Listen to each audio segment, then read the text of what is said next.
A paz do Senhor, amados, um bom dia a todos. Espero que esteja tudo bem com você e com a sua casa. Hoje é o dia 205 da nossa leitura anual. Fique conosco, amém?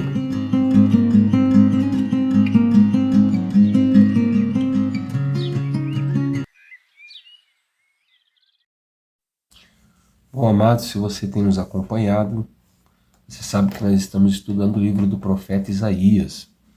E a nossa porção diária de hoje vai do capítulo 8 até o capítulo 10, amém? Se por acaso você ainda não conseguiu ler a sua porção hoje, separe um tempo, faça a sua leitura, medite, faça anotações, né? O importante é que a palavra de Deus ganhe espaço dentro de você, que você possa ser abençoado através dela, né? E o nosso texto devocional de hoje se encontra no capítulo 9 e no verso de número 6, amém? Então, Isaías 9, verso 6, diz assim a palavra do Senhor Jesus: Porque um menino nos nasceu, um filho se nos deu, o governo está sobre os seus ombros, e o seu nome será Maravilhoso Conselheiro, Deus Forte, Pai da Eternidade e Príncipe da Paz. Então, amados, nós temos aqui uma porção da palavra de Deus muito bonita, com uma mensagem muito forte para nós, né, que cremos no Senhor Jesus, mas ao mesmo tempo com um contexto muito difícil. Como o norte de Israel, né, vamos sempre lembrar disso, né, Israel, as 10 tribos que ficou do lado de cima do mapa de toda a nação do povo de Deus, e Judá, a parte de baixo. A gente falou muito isso no livro dos reis, né, das crônicas, para entendermos as diferenças aí dos reinados, né. Então, como Israel foi o povo que mais pecou aí durante o período dos reis, que é o período em que o profeta Isaías e a maior parte dos profetas profetizaram, esse povo do norte sofreu uma grande influência das outras nações que, por volta e meia, conquistavam uma parte desse território, ou então, às vezes, eles faziam parcerias com essas outras nações, né? E uma dessas nações era a própria Síria. Então, as tribos que ficavam mais ao norte, mais próximos da Galileia, eram as tribos que mais sofriam, né? Essas interferências, essas mudanças culturais, né? E até mesmo essas mudanças de religião, né? De adoração a outros deuses. Então nós vamos ver lá no capítulo 8 que Deus lança uma sentença aí, né?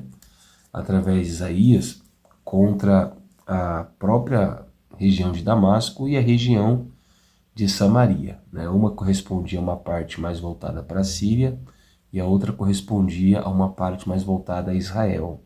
Nós temos uma movimentação muito grande no mapa, então é muito difícil a gente se localizar aí, né, corretamente. E Deus, então, depois de Isaías ter relações com a sua esposa, que também era profetisa, Deus faz com que eles tenham um filho, né? E esse filho de Isaías, lá no verso 3 do capítulo 8, Deus vai dar o nome para ele de Maher Salal Hasbaz. E o nome desse filho tem tudo a ver com o juízo de Deus sobre Damasco e Samaria, porque significa rápido despojo, presa segura, né? Então significa que rapidamente esses povos seriam presos pela Síria, e a Síria rapidamente tomaria os seus despojos. E se você for ler com bastante atenção, do capítulo 8 até o capítulo 10, você vai ver uma arrogância muito grande da Síria, né? Por se gabar de conquistar os despojos das nações. Então nós temos essa declaração de Isaías através do seu próprio filho, como a mensagem de sentença de Deus contra Damasco e Samaria. E como nós estamos falando que fica tudo ao norte de Israel, nós vamos ver então que Zebulun, Naftali, que eram tribos que também ficavam ao redor da Galileia, ao norte, né, do mar da Galileia, essas nações também sofreram grandes agravos, né, da Síria e da própria impenitência, né, da própria corrupção dos reis de Israel. Nós vimos, né, no estudo dos reis, que a maior parte dos reis de Israel não foram justos, não foram corretos, não foram íntegros, né? Se corromperam, fazendo alianças com outros povos e com outros reis. Então essas nações, muitas vezes, acabaram ficando na escuridão, né? O que remete ao pecado e ao erro, né? E então essa promessa do capítulo 9 nasce com eles, porque Deus diz assim no verso 1 do capítulo 9: mas a terra que estava aflita não continuará na escuridão.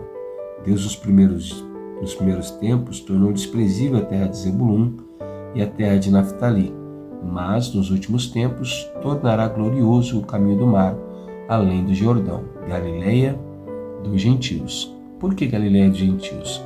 Com a troca dos reis, a Síria dominou, agora Israel voltou a ter território. Então essa região da Galileia era muito predominante por pessoas que não eram de Israel, né? E sim por pessoas que eram de outras nações, muitas das vezes. Além das culturas, como nós já falamos, que acabavam sendo introduzidas cada vez que essas nações passavam a ter aí um governo diferente.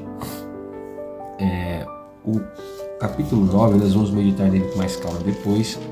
Então nós vamos ver que a nação de Israel começa a ser olhada por Deus agora como uma nação ímpia, né? Como uma nação corrupta, uma nação que não teme a Deus, uma nação que não respeita os mandamentos do Senhor como deveria outrora, né? Uma nação que se revoltou aí praticamente contra o Senhor, ao passo que ela agora vai guerrear contra os seus próprios irmãos, os filhos de Judá, né? E nós vamos perceber que tanto Israel agora e quanto Judá, tanto Israel quanto a Síria, sem perceberem, eles passam a ser um instrumento nas mãos de Deus. Exatamente isso que você está ouvindo.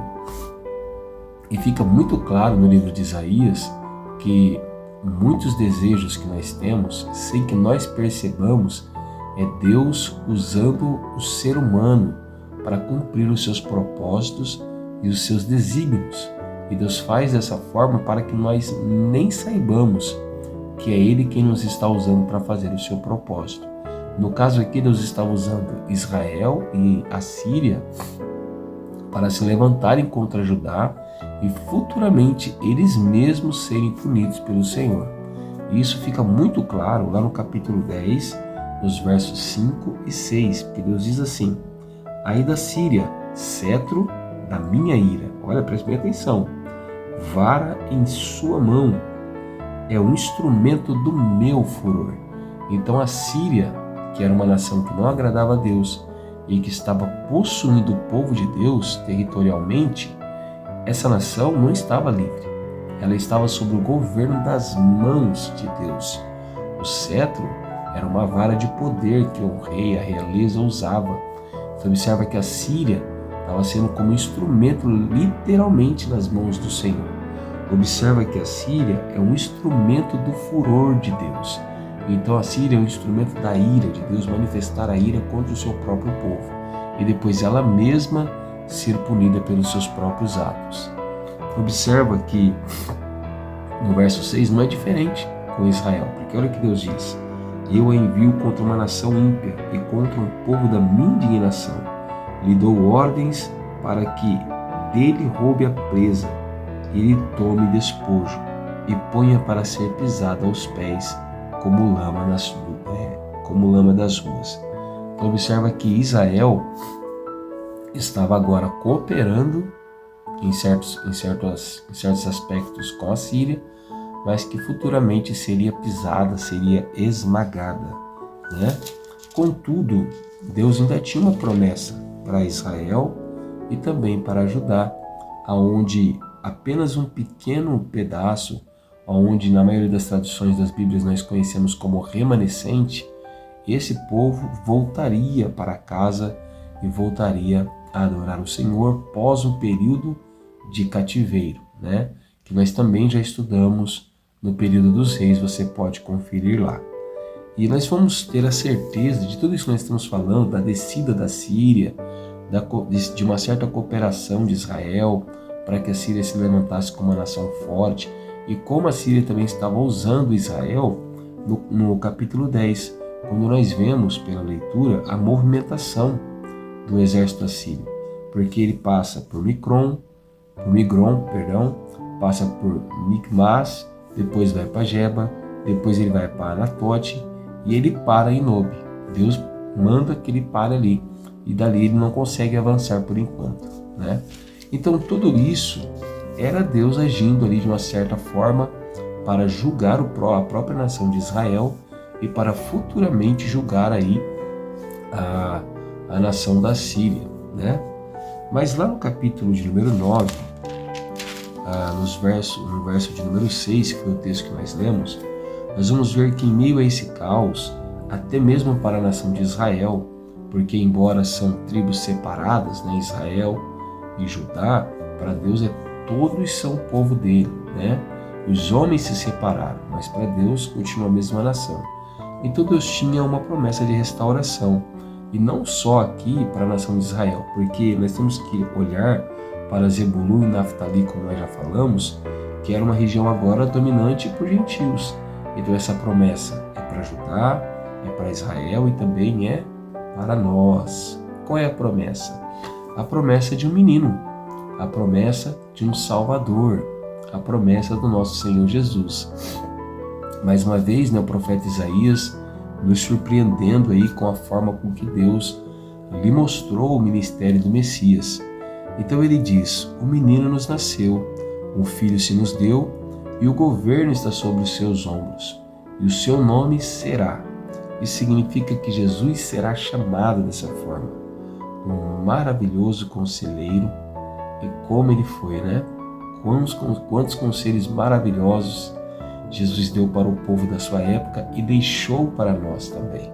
Recentemente na nossa comunidade nós estudamos aí uma porção do Sermão da Montanha, né, que são as beatitudes, as bem-aventuranças, são conselhos de Jesus, maravilhosos por sinais. Depois ele será chamado de Deus forte, e realmente ele operou com muita força, com um braço forte de Deus, né? Depois ele será chamado Pai da Eternidade. Jesus não é alguém que nasceu há 2000 anos atrás. Jesus é alguém que coexiste com Deus desde sempre. Então, ou seja, a eternidade não é um tempo que determina Deus e nosso Senhor Jesus, que são a mesma pessoa, mas a eternidade são filhas deles, ou seja, é uma geração deles, amém? E depois ele termina sendo chamado de Príncipe da Paz, porque o seu governo será um governo de paz eterna. Amém? Que nós possamos nos apropriar dessas palavras poderosas de Isaías, possamos nos apoiar mais em Jesus. Precisa de um conselho maravilhoso? Vai para Jesus. Você precisa de um Deus forte que te ajude? Vai para Jesus. Você precisa de alguém que cuide da sua eternidade, que te garanta a salvação eterna? Vai para Jesus. Se você não tem encontrado paz no mundo, se você não tem encontrado paz onde você tem estado, corra para Jesus. Ele é o príncipe da paz. Amém? Eu sou o pastor Tiago, da Igreja Pentecostal Poder da Palavra, e quero orar juntamente com você nessa hora. Abra o seu coração, feche seus olhos e ore ao Senhor junto comigo. Senhor nosso Deus e nosso Pai, nós te louvamos nessa manhã, te bendizemos, te glorificamos, ó Deus, por tudo que o Senhor tem feito e operado em nossas vidas. Perdoa o nosso pecado, a nossa falha, as nossas iniquidades, Senhor, e nos ajuda. Senhor, ó Pai, talvez, assim como a nação de Israel, talvez algumas vezes nós estejamos agindo de uma forma rebelde, de uma forma corrupta, Senhor, nos esquecendo da sua lei e da sua palavra. Ou talvez nós estejamos sendo oprimidos como a nação de Judá estava nos tempos do profeta Isaías, sofrendo grandes agravos, passando por grandes perigos, mas sempre confiante no Senhor.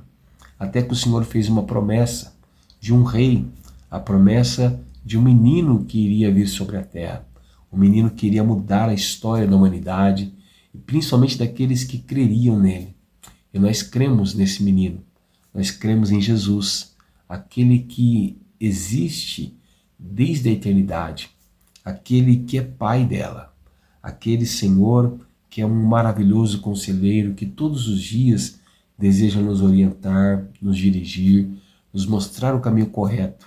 Aquele que é um Deus forte no tempo de dificuldade e aquele que traz paz aos nossos corações todos os dias.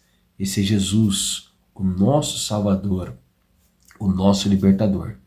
Governe sobre a nossa vida, Jesus. Tome o domínio da nossa história e mude por completo os nossos corações para louvor da sua glória. É assim que nós te pedimos e te agradecemos. Amém, Senhor Jesus. Amado, se você tem gostado desse trabalho, eu vou pedir gentilmente para você deixar aí o seu joinha no vídeo, compartilhe com alguém que precise dessa mensagem. Se por acaso você conhece um pouco mais desse contexto histórico, quiser comentar, quiser deixar aí o seu pensamento no vídeo, fique à vontade, tá bom? E quero dizer para você também que não está inscrito no canal e deseja se inscrever, é só tocar aí embaixo, ativar o sininho e aí todas as manhãs você vai estar aqui conosco, estudando a palavra de Deus, amém? Que Deus te abençoe, fique com Ele e tenha uma ótima quarta-feira.